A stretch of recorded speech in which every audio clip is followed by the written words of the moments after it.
খাব ব'লা।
কিৰণ,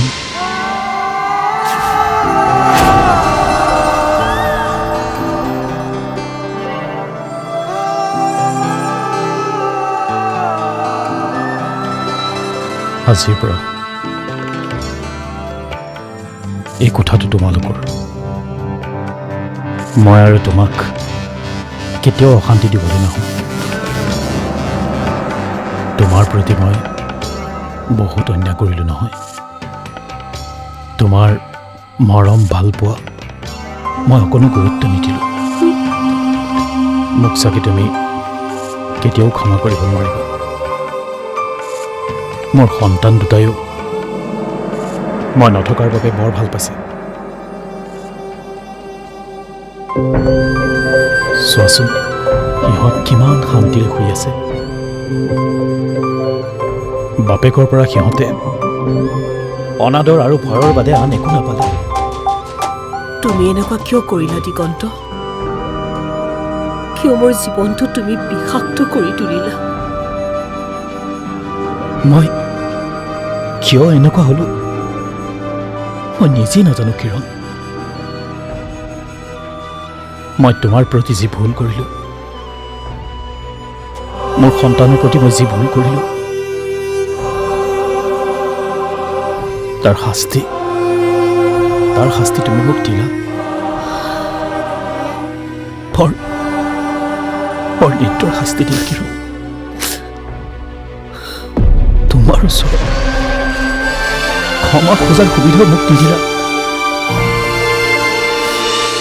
মোৰ সন্তানৰ কাৰণে মই বৰ ভয় খাইছিলোঁ। সেইকাৰণে মই এনে কাম কৰিব লগা হ'ল।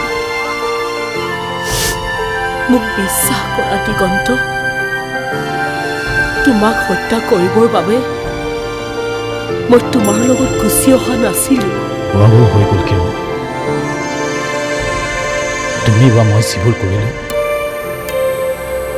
তাৰ আৰু শুধৰণি হোৱাৰ কোনো ৰাস্তা নাই।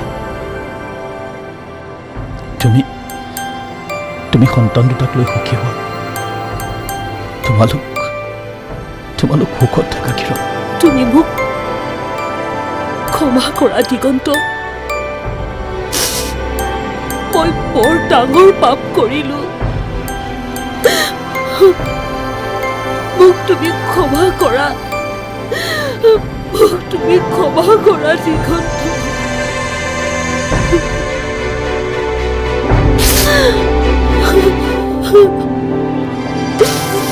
মোক তুমি ক্ষমা কৰিবানে দিগন্ত?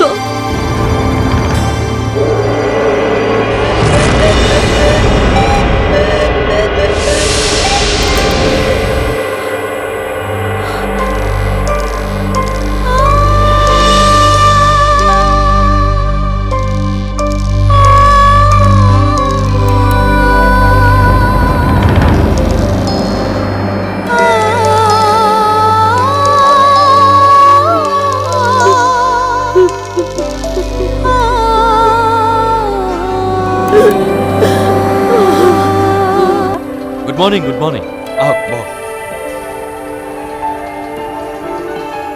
কওকচোন ৰাতিপুৱাই কি মন কৰি আহিলে আপোনাৰ লগত কথা এটা পাতিম বুলি আহিলোঁ ছাৰ কথা কওকচোন মই কোৰ্টৰ হিয়াৰিঙৰ দিনাৰ পৰাই কথা এটা ভাবি আছোঁ মানে কথাটো মনত খুন্দিয়াই আছে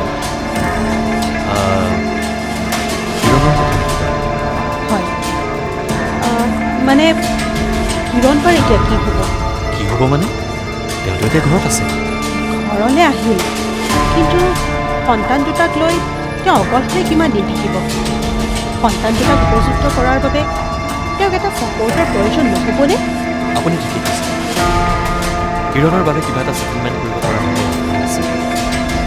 মই মানে ছাৰ বেলেগ এটা কথাহে ভাবিছিলোঁ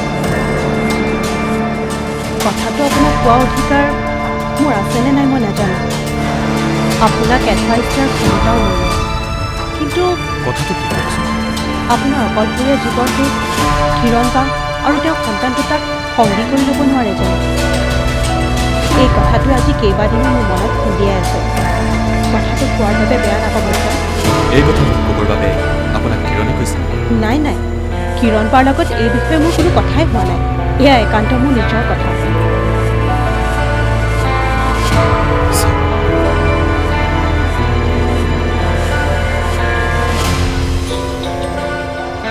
কিৰণক মই এবাৰ এৰি আহি অপমান কৰি থৈছোঁ এতিয়া দ্বিতীয়বাৰৰ বাবে মই তেনেকুৱা এটা প্ৰস্তাৱ দি তেওঁক আকৌ অপমান কৰি দিলোঁ ইয়াত অপমানৰ কথা কেনেকৈ আহিব ছাৰ আহিব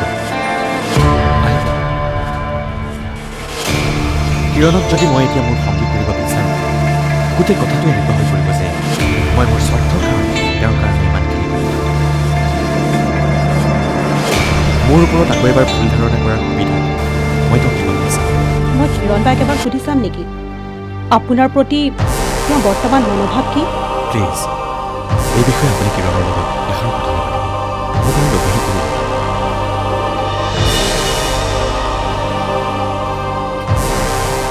কিৰণৰ প্ৰতি অন্তৰত ভাৱ পোৱালৈ মই ইমান দিন জীয়াই আছোঁ এনেকৈয়ে থাকিম মোৰ প্ৰেমৰ স্মৃতি হ'ব মোৰ জীৱন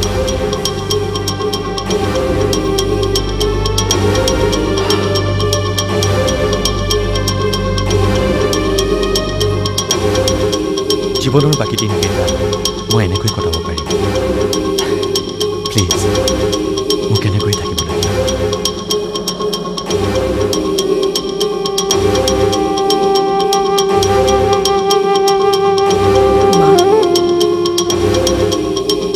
আপোনাৰ লগত মোৰ দুটামান কথা আছে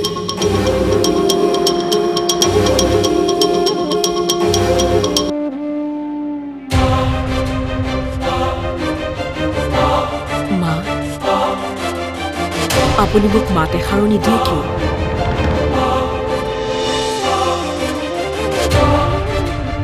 মই জানো মই আপোনাৰ ওচৰত এটা ডাঙৰ অপৰাধ কৰিছোঁ এটা ডাঙৰ পাপ কৰিছোঁ কিন্তু মই যদি এনেকুৱা নকৰিলোহেঁতেন তেতিয়াহ'লে কি জানি মই ইমান দিন জীয়াই নাথাকিলোহেঁতেন হয়তো মোৰ ল'ৰা ছোৱালী হালো ইমান দিন জীয়াই নাথাকিলেহেঁতেন এই কথা কৰ্তেও মানি লৈছে আইনে মোক ক্ষমা কৰি দিছে তাৰ পাছতো আপুনি মোক কিয় ক্ষমা কৰা নাই মা সি মোৰ সন্তান আছে মোৰ একমাত্ৰ পুত্ৰ তাক মই বৰ মৰমেৰে ডাঙৰ কৰিছোঁ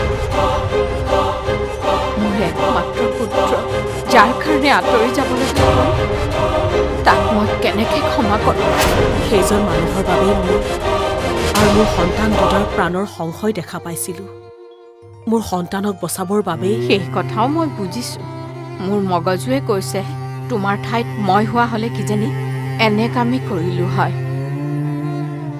কিন্তু মোৰ অন্তৰে যে কথাটো ইমান সহজে মানি ল'বলৈ দিয়া নাই মোৰ মাতৃ হৃদয়খনে সন্তানৰ দুখ এতিয়াও পাহৰা নাই